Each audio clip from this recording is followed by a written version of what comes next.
Assalamualaikum warahmatullahi wabarakatuh. Kami dari kelompok 11 yang beranggotakan saya sendiri Intan Melehatus Soleha NIM 191046, Zakiyah Lina Nur Aziza NIM 191159 dan Alvina Widi Safitri NIM 191183 akan mempresentasikan materi mengenai scheduling. Pokok bahasan yang akan kami bahas yakni yang pertama, definisi, arti penting, dan tujuan scheduling. Kedua, jenis dan kriteria scheduling. Ketiga, loading. Dan yang keempat, sequencing. Nah, yang pertama, definisi dari scheduling atau penjadwalan. Menurut Herjanto tahun 1999, penjadwalan adalah pengaturan waktu dari suatu kegiatan operasi. Secara umum, penjadwalan bertujuan untuk meminimalkan waktu proses, waktu tunggu langganan, dan tinggi persediaan, serta penggunaan yang efisien dari fasilitas, tenaga kerja, dan peralatan. Penjadwalan disusun dengan pertimbangan berbagai keterbatasan yang ada. Jadi, pada intinya, scheduling adalah pengaturan waktu dari suatu kegiatan operasi yang mencakup kegiatan mengalokasikan fasilitas, peralatan maupun tenaga kerja bagi suatu kegiatan operasi. Kemudian, arti penting scheduling. Dalam buku yang ditulis Render dan Heiser tahun 2001 halaman 467, arti penting scheduling yakni yang pertama, perusahaan menggunakan asetnya dengan efektif. Jadi, dengan penjadwalan yang efektif, perusahaan akan menggunakan asetnya dengan efektif dan menghasilkan kapasitas keuntungan yang dihasilkan menjadi lebih besar, yang sebaliknya akan mengurangi biaya. Kedua, penjadwalan menambah kapasitas dan fleksibilitas yang terkait memberikan waktu pengiriman yang lebih cepat, dan dengan demikian, pelayanan kepada pelanggan menjadi lebih baik. Dan yang ketiga yakni penjadwalan yang baik akan menciptakan keunggulan kompetitif atau kemampuan strategis perusahaan dalam persaingan bisnis dengan pengiriman yang bisa diandalkan. Selanjutnya, tujuan scheduling. Yang pertama, meningkatkan penggunaan sumber daya atau bisa dikatakan mengurangi waktu tunggunya, sehingga total waktu proses dapat berkurang dan produktivitas dapat meningkat. Kedua, mengurangi persediaan barang setengah jadi atau mengurangi jumlah pekerjaan yang menunggu dalam antrian ketika sumber daya masih mengerjakan tugas yang lain. Dan yang ketiga, meminimasi biaya keterlambatan. Jadi, dengan scheduling akan mengurangi beberapa keterlambatan pada pekerjaan yang mempunyai batas waktu penyelesaian, sehingga akan meminimasi biaya keterlambatan. Dan yang keempat, penambahan biaya yang mahal dapat dihindarkan. Karena dengan scheduling akan membantu pengambilan keputusan mengenai perencanaan kapasitas pabrik dan jenis kapasitas yang dibutuhkan, sehingga penambahan biaya yang mahal dapat dihindarkan. Jadi, intinya, scheduling ini membantu perusahaan untuk meningkatkan performance perusahaan dengan penyelesaian yang tepat waktu dan juga meningkatkan keuntungan perusahaan dengan menghilangkan biaya-biaya resiko keterlambatan dan meningkatkan produktivitas. Baik, selanjutnya yaitu jenis scheduling atau penjadwalan. Jenis penjadwalan di bidang operasi ini dibagi menjadi dua, yaitu penjadwalan jangka panjang dan penjadwalan jangka pendek. Perbedaannya itu terletak pada waktunya. Jadi, didasarkan atas waktu pelaksanaan kegiatan yang tercakup di dalam jadwal yang bersangkutan. Nah, untuk penjadwalan jangka panjang atau long-term scheduler, ini dikaitkan dengan jadwal pelaksanaan aktivitas yang memerlukan jangka waktu pengerjaan yang panjang. Bisa sampai berbulan-bulan, bahkan sampai tahunan. Pekerjaan ini itu disebut sebagai proyek, dan penjadwalan atas pekerjaan proyek ini disebut sebagai networking planning atau analisis jaringan kerja. Kemudian untuk yang penjadwalan jangka pendek atau short term scheduler, ini berkaitan dengan penyusunan jadwal atas pengerjaan produk untuk memenuhi permintaan jangka pendek atau permintaan pasar. Jadi jika penjadwalan proyek itu hanya dipakai satu kali untuk proyek yang bersangkutan dan pekerjaannya itu diulangi, maka penjadwalan jangka pendek ini disusun untuk pekerjaan yang akan dilakukan secara berulang. Jadi kebalikannya dari penjadwalan jangka panjang. Baik, selanjutnya yaitu kriteria scheduling atau penjadwalan. Jadi pada kriteria ini dibutuhkan teknik penjadwalan yang benar, bergantung pada volume pesanan, sifat alami operasi, dan kompleksitas pekerjaan secara menyeluruh. Nah, serta kepentingan dari keempat kriteria ini. Keempat kriteria itu apa aja sih? Yang pertama yaitu meminimalkan waktu penyelesaian. Jadi di kriteria ini dievaluasi dengan menentukan waktu penyelesaian rata-rata untuk setiap pekerjaan. Kriteria kedua yaitu memaksimalkan utilisasi. Jadi kriteria ini dievaluasi dengan menghitung persentase waktu suatu fasilitas yang digunakan.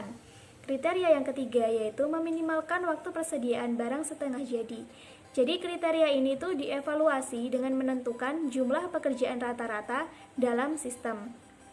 Untuk kriteria yang keempat yaitu meminimalkan waktu tunggu pelanggan. Jadi di kriteria ini dievaluasi dengan menentukan jumlah keterlambatan rata-rata. Jadi pada keempat kriteria itu digunakan dalam scheduling sebagaimana dalam industri. Jadi untuk mengevaluasi kinerja penjadwalan. Baik, yang selanjutnya saya akan menjelaskan tentang loading. Loading atau pembebanan berarti penugasan pekerjaan untuk dilaksanakan atau pusat pengolahan atau pusat pemrosesan. Manajer operasi menugaskan pekerjaan untuk dilaksanakan sehingga biaya waktu menganggur atau waktu penyelesaian harus dijaga agar tetap minimum. Pusat pembebanan pekerjaan dibagi menjadi dua, yaitu pertama diorientasikan terhadap kapasitas dan yang kedua dikaitkan ke penugasan tugas tertentu ke pusat pekerjaan. Dua pendekatan yang digunakan untuk job loading yaitu diagram Gantt dan metode penugasan. Nah, yang pertama yaitu diagram Gantt chart, merupakan alat bantu visual yang sangat berguna dalam pembebanan dan penjadwalan. Diagram ini membantu melukiskan penggunaan sumber daya seperti pusat pekerjaan dan lembur. Pada saat digunakan dalam pembebanan, diagram Gantt chart menunjukkan waktu pembebanan dan waktu menganggur dari beberapa departemen seperti mesin-mesin atau fasilitas-fasilitas. Diagram ini menampilkan beban kerja relatif di dalam sistem sehingga para manajer bisa mengetahui penyesuaian apa yang tepat. Diagram beban Gantt memiliki batasan-batasan utama. Salah satunya, diagram ini tidak bisa diandalkan untuk variabilitas produksi seperti kerusakan yang tidak diharapkan atau kesalahan manusia yang mensyaratkan pekerjaan itu dilakukan lagi. Diagram harus diperbaiki secara teratur untuk melakukan pekerjaan baru dan merevisi perkiraan waktu. Diagram jadwal Gantt dilakukan untuk memonitor kemajuan pekerjaan. Ini menunjukkan pekerjaan mana yang berada pada jadwal dan yang mana yang berada di depan atau di belakang jadwal. Nah, yang kedua yaitu metode penugasan.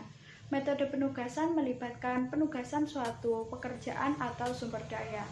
Sebagai contoh yaitu penugasan pekerjaan ke mesin, kontrak kerja pada penawaran, dan sebagainya. Tujuannya adalah untuk meminimalisir total biaya atau waktu yang diminta untuk melakukan tugas yang sedang dijalankan. Baik, selanjutnya saya akan menjelaskan mengenai sequencing.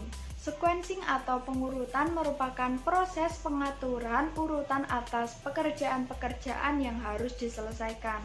Sequencing bertujuan membuat prioritas pengerjaan dalam memproses pesanan-pesanan yang masuk. Pengurutan ini merupakan penugasan tentang order-order mana yang diprioritaskan untuk diproses dahulu bila suatu fasilitas harus memproses banyak job. Dalam job sequencing terdapat 4 metode yang digunakan, yaitu yang pertama FCFS, First Come First Serve, yang kedua SPT, Short Processing Time, yang ketiga LPT, Long Processing Time, yang keempat EDD, Earliest Due Date. Baik, selanjutnya saya akan menjelaskan FCFS, First Come First Serve atau FIFO, First In First Out. FCFS atau FIFO bisa diartikan sebagai proses yang tiba lebih dahulu akan dilayani terlebih dahulu. Kalau ada proses tiba pada waktu yang sama, maka pelayanan mereka dilaksanakan melalui urutan mereka dalam antrian. Proses di antrian belakang harus menunggu sampai semua proses di depannya selesai.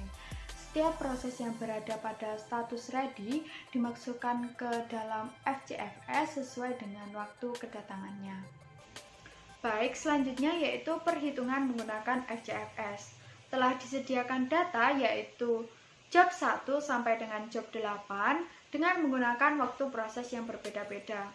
Waktu proses ini kita perumpamakan menggunakan satuan jam. Jadi job 1 5 jam, job 2 8 jam, dan seterusnya. Karena menggunakan FCFS, maka yang pertama masuk, yang pertama keluar. Untuk rumus flow time, yaitu flow time dari sebelumnya ditambahkan dengan waktu proses dari job yang sedang dicari.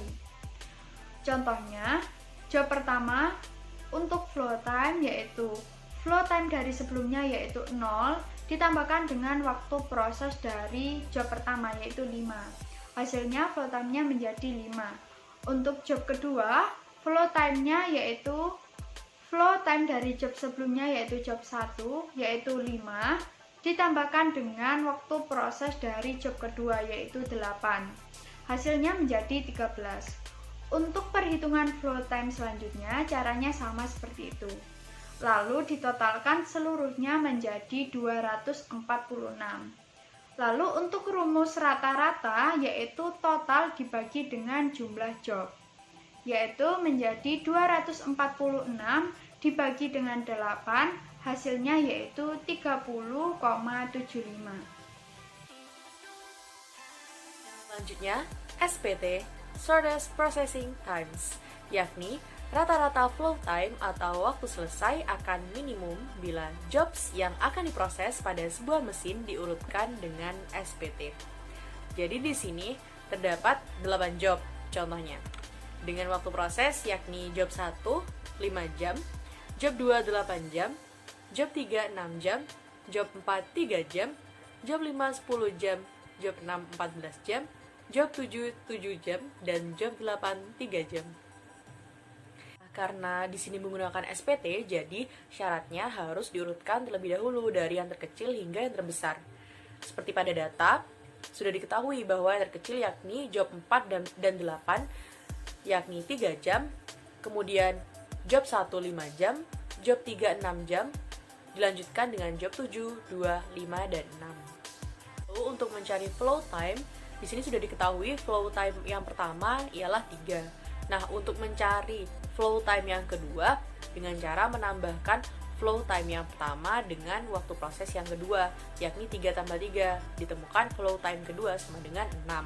Kemudian untuk mencari flow time yang ketiga yakni 6 ditambah 5 atau waktu proses yang ketiga, ditemukan 11, dan begitu pula seterusnya. Hingga ditemukan flow time yang terakhir yakni 56 atau disebut sebagai max span, yakni waktu yang diperlukan untuk menyelesaikan seluruh job. Nah, kemudian ditemukan totalnya yakni 191 dan rata-ratanya 23,875, di mana rata-rata ini merupakan hasil dari pembagian dari jumlah flow time dibagi jumlah job, yakni 191 dibagi 8, ditemukan 23,875. Kemudian di sampingnya ada Gantt chart, di mana Gantt chart ini merupakan pengukuran dari seluruh job, di mana semakin besar box pada Gantt chart ini, jadi semakin lama waktu prosesnya. Dan begitu pula sebaliknya, semakin kecil box pada Gantt chart ini, maka semakin sebentar atau semakin sedikit waktu prosesnya. Selanjutnya, SPT minimasi mean lateness atau minimasi rata-rata keterlambatan. Nah, untuk data masih sama, job dan waktu hanya saja ada tambahan due date, yakni job 1 due date 15, job 2 10, job 3 15, job 4 25, job 5 20, job 6 40, job 7 45, dan job 8 50. Nah, jadi setelah diketahui data job, waktu, due date, dan flow time-nya, kita bisa mencari lateness-nya. Untuk mencari lateness atau keterlambatan, yakni flow time dikurangi due date. Jadi untuk job yang keempat, karena ini sudah diurutkan ya tadi dari yang terkecil waktu prosesnya. Jadi untuk yang job keempat yakni 3 dikurangi 25 ditemukan min 22. Jadi di sini artinya yakni due date-nya itu kan 25 jam. Nah, ternyata flow time atau waktu penyelesaiannya itu selesai dalam waktu 3 jam. Jadi, tidak ada keterlambatan atau bahkan tersisa 22 jam. Jadi, masih tersisa 22 jam, tidak ada keterlambatan. Nah, kemudian selanjutnya 6 dikurangi 50, yakni min 44. Dan begitu pula seterusnya. Nah, untuk yang positif itu berarti terjadi keterlambatan. Contohnya pada job 3, yakni due date-nya 15 dan flow time-nya 17. Jadi, terlambat 2 jam. Seperti itu. Nah, kemudian ditemukan total lateness-nya yakni min 29 dengan rata-rata min 3,625. Nah, kemudian setelah PT itu ada juga LPT. Nah, jika LPT ini merupakan kebalikan dari SPT. Perbedaannya yakni hanya pada pengurutan waktu proses, di mana jika pada SPT ini pengurutannya yakni dari yang terkecil, sedangkan jika LPT pengurutannya dari yang terbesar hingga yang terkecil. Seperti itu. Baik, selanjutnya yaitu EDD atau Earliest Due Date. Jadi, EDD ini merupakan waktu pemrosesan paling cepat. Jadi, pekerjaan yang jatuh tempo atau due date-nya paling pendek atau paling cepat itu dikerjakan terlebih dahulu. Nah, pada tabel ini, datanya sama seperti data sebelumnya, yaitu ada 8 job, kemudian waktu dan due date-nya juga sama. Nah, untuk mencari EDD-nya yaitu kita harus mengurutkan dari due date yang paling kecil. Nah, due date paling kecil ini ada pada job kedua. Jadi job kedua due date-nya 10, waktunya 8 jam. Untuk due date yang kedua yaitu ada pada job pertama dengan waktu 5 jam, due date-nya 15. Kemudian due date ketiga yaitu ada pada job 3 dengan waktu 6 jam, due date-nya 15 jam. Untuk due date yang keempat yaitu ada pada job kelima, waktu 10 jam, due date-nya 20 jam. Nah, untuk flow time ini caranya yaitu mengakumulasikan waktu. Jadi untuk flow time yang pertama itu sudah diketahui yaitu ada 8. Untuk flow time yang kedua yaitu pengakumulasian dari 8 juga 5, hasilnya 13. Untuk flow time yang ketiga yaitu penambahan dari 13 ditambah 6 yaitu hasilnya 19.